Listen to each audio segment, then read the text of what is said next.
Hey guys, I'm going to show you some stuff that some of which I've shown you before.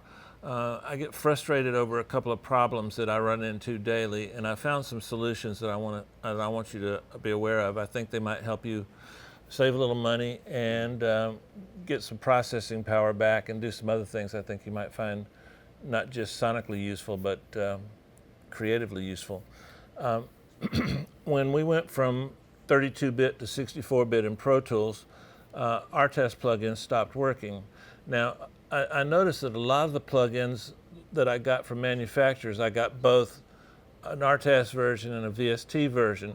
If you're fortunate enough to have a VST version, it's probably 32-bit, but there's a way to use that in Pro Tools. Now, Blue Cat makes a plugin called Patchwork. It's really good. And there's another plugin manufacturer called DDMF, and they make Meta plugin. Now, Meta plugin is my favorite for multiple reasons. It allows me to, I can have up to 5 plugins in any order I want, any volume I want, so I can store chains of plugins, which I find very useful a lot of times. And then also I can take a 32-bit VST plugin and use that now in Pro Tools 11 and Pro Tools 12, 64-bit formats. That's a godsend. Now, LFO Tool by Steve Duda is one that sometimes it's available, sometimes it's not. I had to talk to Steve about that and figure out why, but you can use that 32-bit or even 64-bit VST and run that in Pro Tools. Another one I use a lot is Nicky Romero's Sonic Academy Kick plugin. It's a drum synthesizer plugin, and it's really, really amazing. You can do things with that you just can't do with any other plugin. He also makes Kickstart, which is a cool way to get sidechaining in a very unique way. I'm telling you these as just some I use. They're examples of why I'm going with this particular system. Sausage Fattener, Dot of Life. I mean, if there ever was a plugin that's like the all-star reason that we all changed to rappers, it's Dot of Life, Sausage Fattener. Sly-Fi Digital, Greg Scott's company. You've heard me talk about those plugins.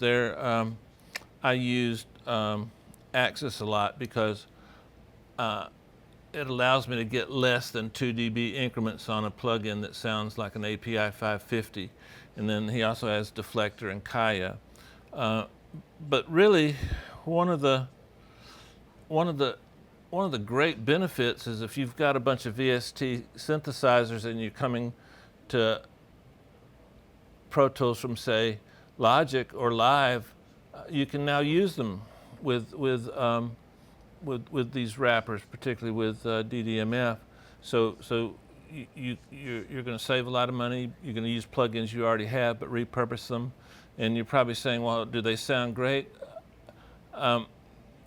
If you hear a difference, you're going to have to struggle to hear the difference.